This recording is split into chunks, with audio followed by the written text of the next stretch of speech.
अब हमारे पास जो प्रॉब्लम है वो है कि a system has two modes of oscillation, one with frequency omega and the other with frequency 2 omega. The ground state energy of the system has energy eigenvalue of 3 by 2 h cut omega. If the system is in contact with a heat bath at temperature T, what is the probability that the system has an energy less than 4 h cut omega? This system, इसका जो solution है वो है कि this system has two modes of oscillation. This system has two modes of oscillation. System जो है उसके दो मोड्स ऑफ ऑसिलेशन है.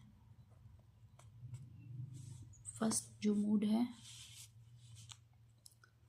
First mode is equal to, let हम कहते हैं n+1 और 2h कट ओमेगा. और सेकेंड मोड उसका क्या है, सेकेंड मोड है m+1 और 2h कट ओमेगा. यहाँ पे ई टोटल जो हो जाएगा, यानी टोटल मोड्स हम कंबाइन करेंगे तो ये हो जाएगा n+1 और 2h कट ओमेगा और प्लस m+1 और 2h कट ओमेगा. ठीक है, तो लेट अब हम पहले n को भी 0 पुट कर लेते हैं, m को भी 0 पुट कर लेते हैं. तो ये ई टोटल आ जाएगा 0+1 और 2h कट ओमेगा. यहाँ पे 2h कट ओमेगा है ये वाला. ठीक है, तो प्लस m प्लस यहाँ पे भी 0 m की जगह 1 और 2h cut omega equal to 1 और 2h कट ओमेगा प्लस ये तो 0 हो गया, ये 2/2h कट ओमेगा के बराबर होगा. तो अगर इसको हम ऐड करें तो इससे हमारे पास आता है E total equal to 3/2h cut omega. और क्वेश्चन में भी यही है कि जो ग्राउंड स्टेट है वो इसके बराबर होगा. तो अगर हम इसको देखें तो ये 4h कट ओमेगा से लेस है, विच इज़ रिक्वायर्ड. अब हम लेट हम n को अब 1 पुट कर लेते हैं और m को हम 0 पुट करते हैं.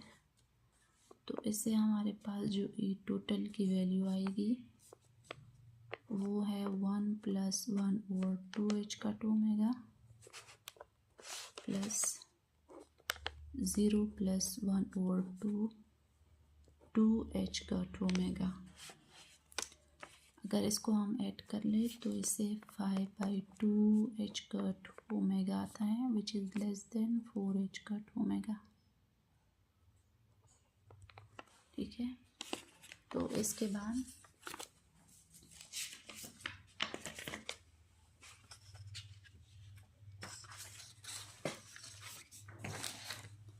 अब देखो हमारे पास ई टोटल आ गया equal to 5/2h cut omega which is less than 4h cut omega. Let अब हम n को 0 पुट कर लें और m को 1 पुट कर लें. तो यहाँ पे ई टोटल की वैल्यू आएगी 0+1 और 2h कट ओमेगा प्लस 1+1 और 2h कट ओमेगा.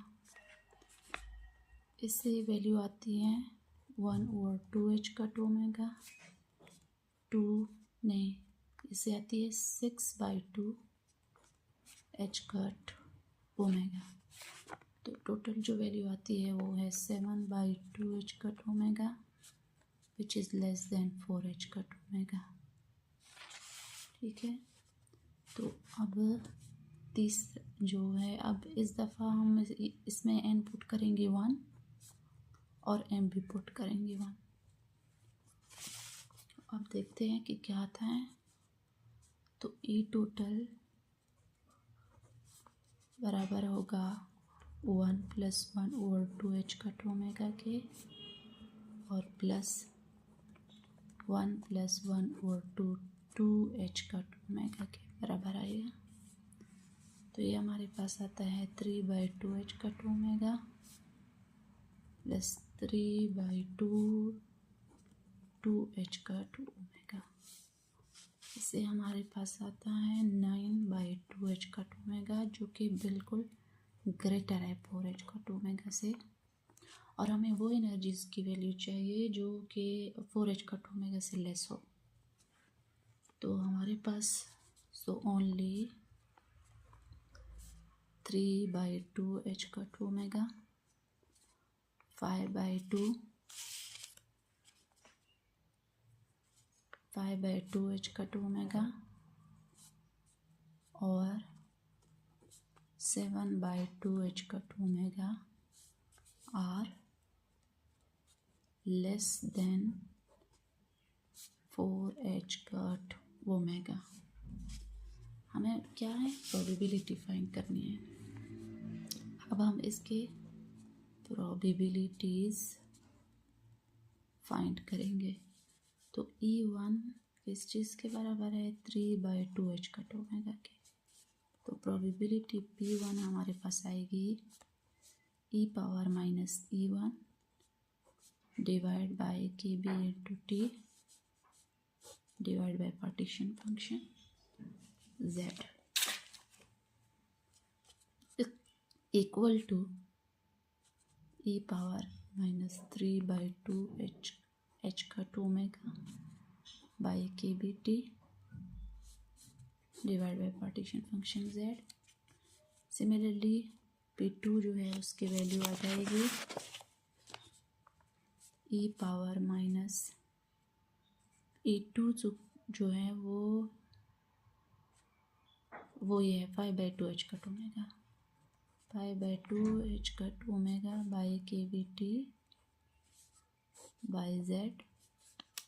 और P3 की जो वैल्यू है वो आ जाएगी e⁻, वो ये है 7/2h cut omega, 7/2h cut omega by KBT, ठीक है, divide by partition function Z।